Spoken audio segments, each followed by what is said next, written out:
आज की जय.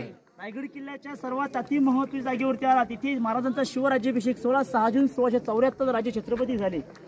कल्पना करा, येणाऱ्या प्रत्येक शिवभक्ताचा आनंदाचा क्षण म्हणजे राज्याभिषेकाचा दिवस 6 जून 1674. समोर राजांचं 32 मनाचं सिंहासन होतं. जे वकील आले गडावरती, 2 इंग्रज.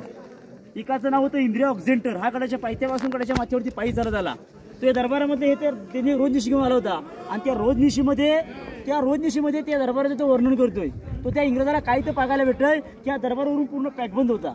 ह्याला आतून मखमली पैठणी कापडाने काव दिव्यांच्या दिवाने स्मशानीच्या उजेडाने सजवला गेला होता आणि ती बसलेली 6000 प्रजा त्या स्मशानीच्या उजेडामध्ये सकाळी पहाटे 4:30 वाजता हा दरबार बरी कसल्या पदाची कल्पना सुद्धा करू शकत नाहीये. अहो, ती बसलेली 6000 प्रजा भगव्या पेट्यामध्ये कमरेला भगवी शाल होती. प्रत्येकाच्या मावळ्याला कपाळी अर्धचंद्र कोरला होता. प्रत्येक मावळ्याच्या मिशीवरती हात फिरवत येथे प्रत्येक आनंदाच्या सोहळ्यामध्ये ती 6000 प्रजा आपल्या राजाच्या आनंदाने वाट पाहत होती. कल्पना करा, तो क्षण, तो दिवस महाराजांचा किती आनंद क्षण असेल याची कल्पना सुद्धा करू शकत नाहीये. समोर राजांचं 32 मनाचं सिंहासन तो इंग्रज लिहितोय. 32 मनाच्या साईडला राष्ट्रमाता राजमाता बसलेल्या होत्या. 78ची बसलेली बाई आपली आज शिवबाला सिंहासनावरती बाबा पाहते. ती आईला या दरबारामध्ये काय आनंद असेल ही कल्पना सुद्धा करू शकत नाहीये.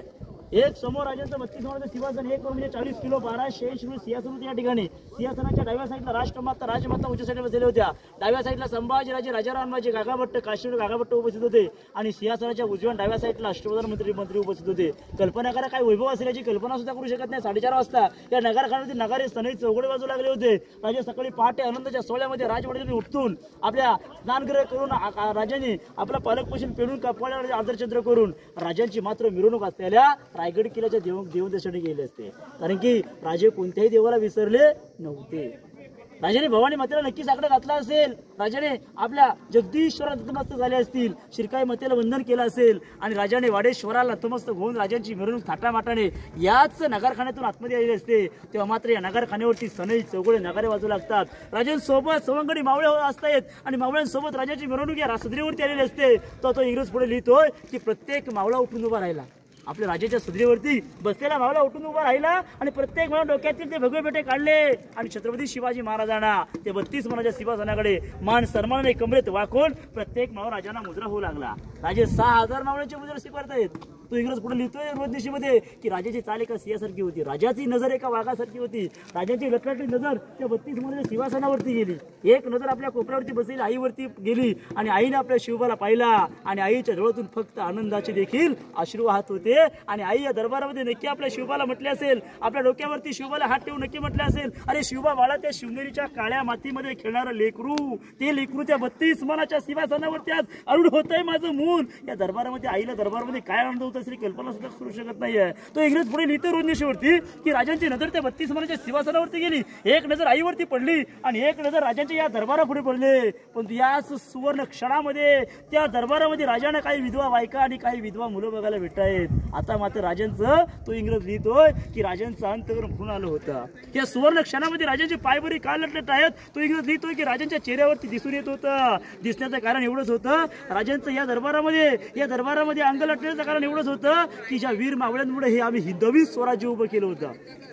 ज्या मावळ्याने आम्हाला हे स्वराज्य देखील निर्माण करून दिलं, ज्या मावळ्याने हिंदवी स्वराज्याला रक्ताचे पाठ वाहिले गेले, त्यातला वीर मावळ्या दरबारासमोर आपल्या राजांना कुठे या सुवर्ण क्षणामध्ये राजांना कुठेही दिसत नव्हता. त्यांच्या बायका मुलं या दरबारामध्ये राजांना उभी दिसत होती. राजांचा अंतर भरून येत होता आणि त्या सिंहासनाच्या पायऱ्या चढताना देखील आऊसाहेबांना नक्की म्हटले असतील, आऊसाहेब, आम्ही जी सिंहासनाची जी पहिली पायरी चढतो की नाही, आऊसाहेब सिंहासनाची पहिली पायरी चढतो. असा मावळा म्हणणारा राज लाख मेलं तरी चालतील, पण मात्र लाखाचा पोशिंदा जगलाच पाहिजे असा म्हणणारा माझा बाजी आज या सुवर्ण क्षणामध्ये आनंदामध्ये आज तू आम्हाला काय दिसत नाहीये. आधी लगीन कोंडाण्याचं आणि मग माझ्या रायबाचा असा म्हणणारा माझा ताना या सुवर्ण क्षणामध्ये या मखमली पैठणी कापडामध्ये आज आम्हाला का उभा दिसत नाहीये. आता तुमची कापडं पेरली सार्थक झालो, माझा जीवाकाशी माझ्या नजरेसमोर दिसत नाहीये. आऊसाहेब नुकता मारलेला माझा प्रतापराव गुजर देखील या नजरेसमोर आम्हाला सुवर्ण क्षणामध्ये आज ते आम्हाला मावळे का दिसत नाहीयेत. असंख्य वीराचे राजे नाव घेत लटलटत्या पायाने 32 मनाच्या सिंहासनावरती उजवा गुडघा टेकवला. राजांच्या अंगावरती छत्र पकडलं गेलं. 7 नद्यांच्या समुद्राचा अभिषेक घातला गेला. 1000 मोहऱ्या उधळल्या गेल्या. याच नगरखान्यावर नगारे सोनी चौघडे वाजू लागले. खालच्या महादुर्दी 21 तोफांची सलामी दिली गेली आणि याच दरबारामध्ये मात्र एक जुल्फिकाराने एक ललकारी दिली गेली. 6000 प्रजा उठून उभी राहिली. राजावरती 1000 1000 मोहल्या उधळल्या गेल्या आणि या दरबारामध्ये एक मात्र जुल्फीकार ललकारी दिली गेली. ललकारी अशी दिली की माझ्याकडून त्या जोराने जय बोलायचंय की महाराज प्रौढ प्रताप पुरंदर क्षत्रिय कुलावतांस सिंहासनाधीश्वर महाराजाधिराज श्रीमंत योगी श्री श्री श्री छत्रपती शिवाजी महाराज की जय. दरबारामध्ये कशा ललकारी येऊ लागल्या. समोर राजांचं 32 मन सिंहासन होता. एक मन म्हणजे 40 किलो 1200 सिंहासन होतं. हे सिंहासन औरंगजेबचा सरदार जुल्फिकार खान यांनी घणाची गावकरीतून घेऊन गेला. आता सिंहासन पाहतो, हे सिंहासन आहे ते पंचधातूचं आहे. 7वे राष्ट्रपती डॉक्टर गेला सिंगच्या हस्ते 1985 ला बसवलेलं आहे. आणि समोर जी मूर्ती पाहतो की नाही, ही 600 किलो वजनाची मूर्ती आहे. आपले 13वे वारसदार युवराज संभाजी महाराजांनी 2009 मध्ये ती मूर्ती बसवलेली आहे. या दरबारामध्ये इको पॉईंट आहे. त्या काळामध्ये पॅगवन होतं, आता ओपन आहे. कल्पना करा ना, आता ओपन आहे. त्या काळामध्ये पॅगवन होतं, पण त्या काळात पॅगवन एवढी 6000 रुपयाच्या बसायची एवढी शांतता जागा असायची ना की त्या कोपऱ्यातला माणूस कुजबुजनं टाचणी पडणं, कागद फाडणं, टिचकी वाजवणं एकच झालं बघा. मग तिथून जरी मावळा कुजबुजला तरी प्रत्येकाच्या कानावरती तो आवाज गेला जायचा. आता कल्पना करा ना, हॉलमधून किचनमध्ये आवाज जात नाहीये, पण इथे कुठूनही बोललेला महाराजांपर्यंत तो आवाज जात असायचा. त्या काळामध्ये पॅगवन होता. आज काय आहे, ओपन आहे की नाही. मग तिथून जरी आजही कागद फाडला, तरी तो आवाज महाराजांच्या सिंहासनासमोर प्रत्यक्षात जात होय.